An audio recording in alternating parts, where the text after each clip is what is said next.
presented by Mahi Films Bhojpuri।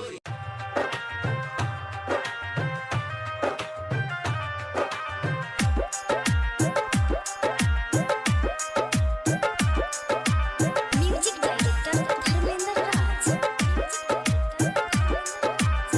सब कर से नूरा एक ही रे बारुए, सब कर से नूरा एक ही रे बारुए, बलमुआ अलगा बा सजनवा अलगा बा। सब कर से नूरा एक ही रे बारुए, बलमुआ अलगा बा सजनवा अलगा बा।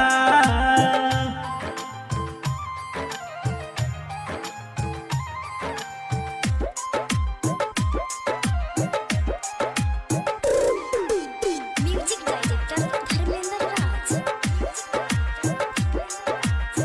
केहू में हरारू खातिर दिल जान लगावेले, केहू में हरारूअन के घर से भगावेले।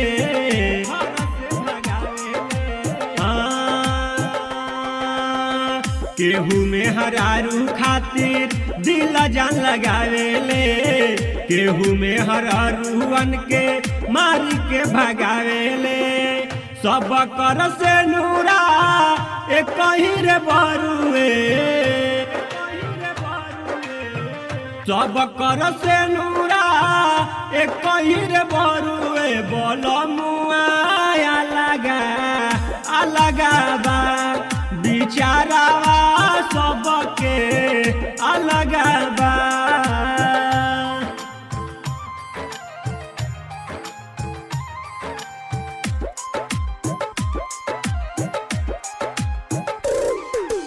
म्यूजिक डायरेक्टर धर्मेंद्र राज।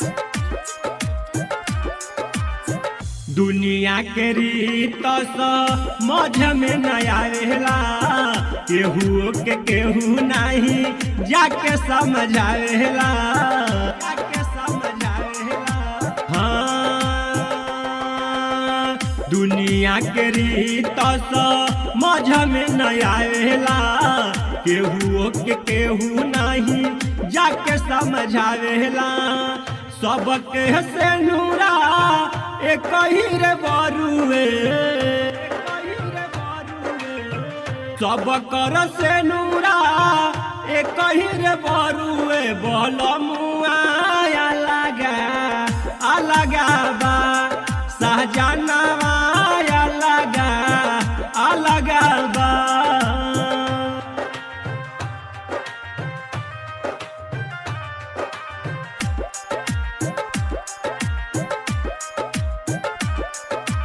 म्यूजिक डायरेक्टर धर्मेंद्र राज। सिंगर चंदन यादव गावेले गाना, राहुल धर्मेंद्र कहे कैसन बा जमाना। हाँ, सिंगर चंदन यादव गावेले गाना, राहुल धर्मेंद्र कहे कैसन बा जमाना। सब कर से नूरा एक ही रे बारुए, सब कर से नूरा एक ही रे बारुए, बलमुआ अलगा बा बिचारावा सबके अलगा बा। राधा रिकॉर्डिंग स्टूडियो, कर्जा चौक, देवा रोड, मुजफ्फरपुर।